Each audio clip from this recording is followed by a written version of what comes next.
Hello students, आज हम करेंगे मैट्राइसेस लेसन का मल्टीप्लिकेशन ऑफ मैट्राइसेस।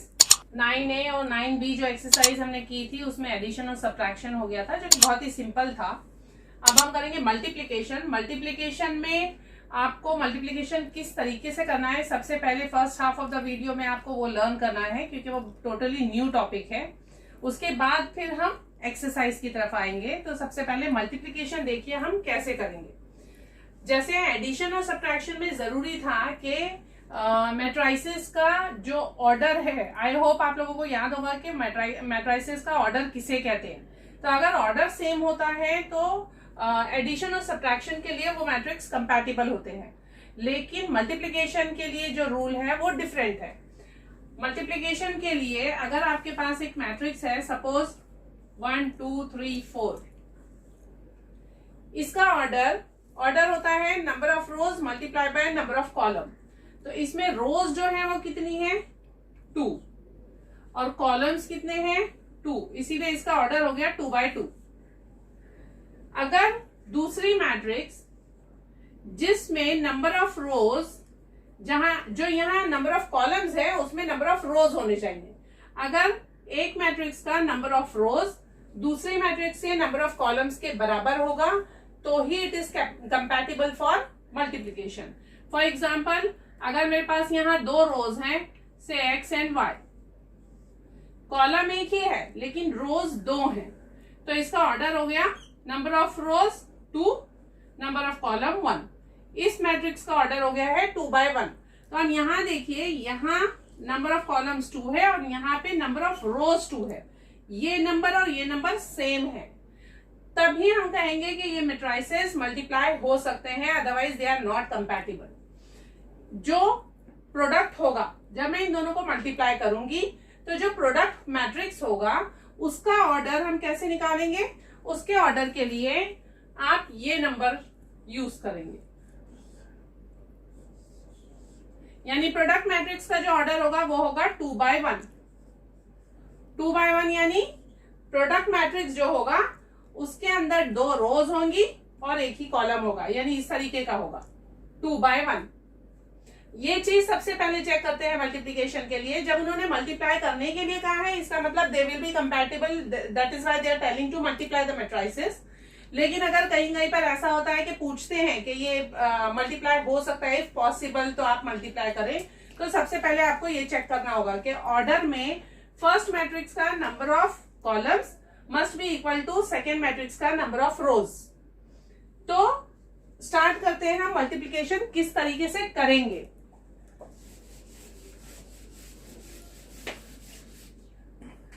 जब भी हम मल्टीप्लाई करेंगे, सपोज मेरे पास एक मैट्रिक्स है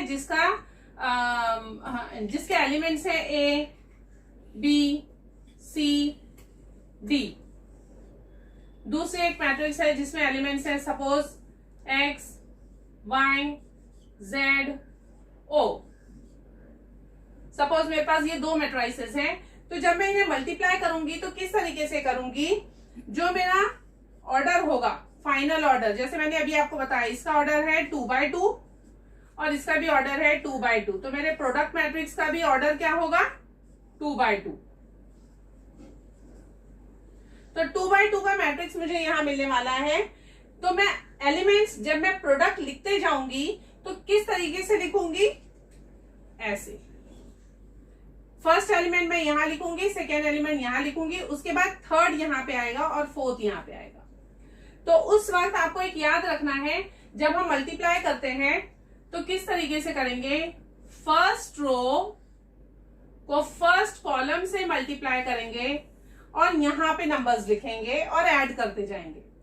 फर्स्ट रो फर्स्ट कॉलम का मतलब है कि A को X से मल्टीप्लाई करो, B को Z से मल्टीप्लाई करो और उन दोनों का आंसर यहां पे आएगा ऐड करने के बाद। तो A इंटू X हो जाएगा AX, B इंटू Z हो जाएगा BZ, दोनों को प्लस करो, ये आपका first element of the product matrix है।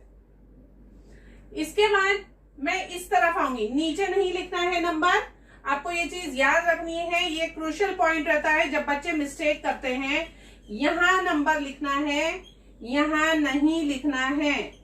सेकेंड एलिमेंट आपको फर्स्ट यहां लिखना है, सेकेंड एलिमेंट यहां लिखना है, क्योंकि जब हम लिख रहे हैं तो हमारे आंसर में लिखने का तरीका क्या होगा, first row first column, first row second column, उसके बाद हम आएंगे second row first column, second row second column. इस तरीके से ही आपको लिखना है, पहले यहां फिर यहां फिर यहां फिर यहां, यानी आपका ऑर्डर बनता है first element, second element, third element, fourth element.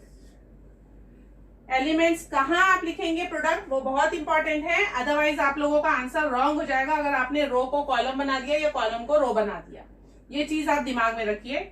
तो जो फर्स्ट एलिमेंट है प्रोडक्ट मैट्रिक्स का, वो आएगा फर्स्ट रो फर्स्ट कॉलम को मल्टीप्लाई करके हम यहां लिखेंगे, सेकेंड एलिमेंट यहां लिखेंगे फर्स्ट रो सेकेंड कॉलम को मल्टीप्लाई करके। First row second column multiply होगा जब a into y, a y plus b into o, b o, ये आपका सेकेंड एलिमेंट आ गया प्रोडक्ट मैट्रिक्स का। इसके बाद थर्ड एलिमेंट यहां पर आएगा, फर्स्ट सेकेंड थर्ड फोर्थ, तो अब थर्ड में यहां लिखूंगी। थर्ड के लिए क्या करेंगे हम, क्योंकि मेरी सेकेंड रो स्टार्ट हो गई है, सेकेंड रो लेंगे अब हम क्वेश्चन में से ही, सेकेंड रो फर्स्ट कॉलम यानी ये, तो सेकेंड रो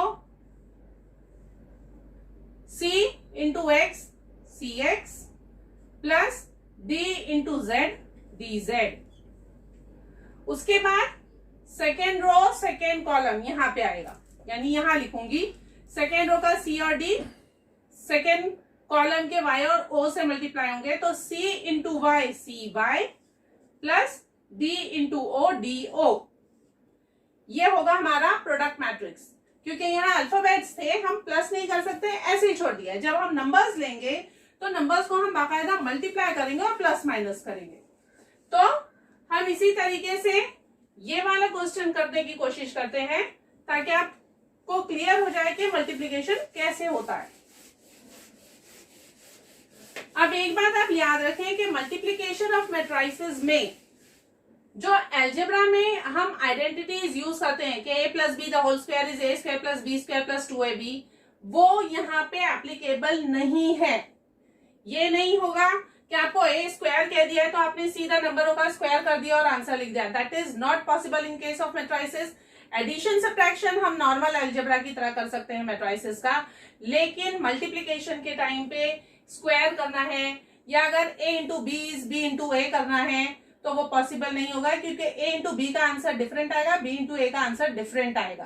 तो आप डायरेक्टली सेम आंसर नहीं लिख सकते। ये सारी चीजें आपको you have to just keep in mind कि मैट्रिक्स में हमें ये चीजें फॉलो करनी है। तो अब हम लेंगे, यहाँ पे क्वेश्चन दिया है a ये मैट्रिक्स है, b ये वाला है, x और y हमें निकालना है, कंडीशन दी हुई है a square is equal to b। 2015 के क्वेश्चन पेपर में आया था ये। तो a स्क्वायर के लिए मैं डायरेक्टली स्क्वायर नहीं करूंगी बल्कि मैं करूंगी a इंटू ए। तो a की मैट्रिक्स है 3 0 x1। क्योंकि मुझे a स्क्वायर करना है मैं इसी मैट्रिक्स को दोबारा लिखूंगी 3 0 x1। अब मल्टीप्लिकेशन का फॉर्मूला आपने याद रखना है, क्योंकि आपकी स्टार्टिंग है तो आप ये चीज याद रखें। 1 1 1 2, 1 का टेबल लिख रहे हैं, 2 1 जा 2 2 जा, यहाँ 2 का टेबल लिख दिया। फर्स्ट रो में 1 का टेबल, सेकेंड रो में 2 का टेबल। अब इससे आप क्या दिमाग में आ जाएगा आपके कि क्योंकि फर्स्ट रो है मैं ये करूंगी कि फर्स्ट रो को फर्स्ट कॉलम से ही मल्टीप्लाई करूंगी और इस एलिमेंट के लिए फर्स्ट रो को सेकेंड कॉलम से। ये मेरी फर्स्ट रो है, ये मेरा सेकेंड कॉलम है, तो उसी तरीके से मल्टीप्लाई करना है। पहले हम लेंगे फर्स्ट रो फर्स्ट कॉलम, तो 3 into 3 is 9 plus x into 0 is 0। ये मेरा फर्स्ट एलिमेंट हो गया। अब सेकेंड एलिमेंट है फर्स्ट रो सेकेंड कॉलम, तो 3 into 3 into x 3x, x into 1 x, आएंगे सेकेंड रो में, तो सेकेंड रो का एलिमेंट यहां आएगा, इसीलिए अब हम सेकेंड रो से स्टार्ट करेंगे। तो second row first column, second row है 0 3 जा 0 प्लस 1 0 जा 0, 0 इंटू दिस। नेक्स्ट एलिमेंट के लिए 0 इंटू एक्स 0, 1 1 जा 1, 9 plus 0 is 9, 3x plus x is 4x, 0 plus 0 is 0, 0 plus 1 is 1। ये मेरा a स्क्वायर वाला मैट्रिक्स आ गया। This is a square. अब a square is equal to b दिया हुआ है, इसीलिए हम इक्वेट करेंगे is equal to b। b है मेरा 9 0 16 माइनस y। माइनस की साइन हमेशा याद दिलाती हूं मैं आप लोगों को, माइनस की साइन पे जरूर ध्यान दें, नहीं तो आंसर रॉन्ग आता है। अब क्योंकि मुझे x निकालना है जो कि फर्स्ट रो का सेकेंड एलिमेंट है, तो यहां भी मैं देखूंगी फर्स्ट रो का सेकेंड एलिमेंट 16, इन दोनों को इक्वेट कर देंगे। 4x इज इक्वल टू 16, सो मेरा x आ जाएगा 16/4 4। ये फर्स्ट आंसर है। उसके बाद क्योंकि मुझे y निकालना है जो कि कहाँ है, सेकेंड रो का सेकेंड एलिमेंट, तो यहाँ पे सेकेंड रो का सेकेंड एलिमेंट है 1, तो इन दोनों को इक्वेट करेंगे। 1 is equal to minus y, so y is equal to -1, minus इधर आ जाएगा, y is equal to -1। This is my second answer. x की वैल्यू आ गई 4, y की वैल्यू आ गई है -1। तो आई होप आप लोगों को ये क्वेश्चन समझ में आ गया होगा जो कि मल्टीप्लीकेशन का क्वेश्चन है।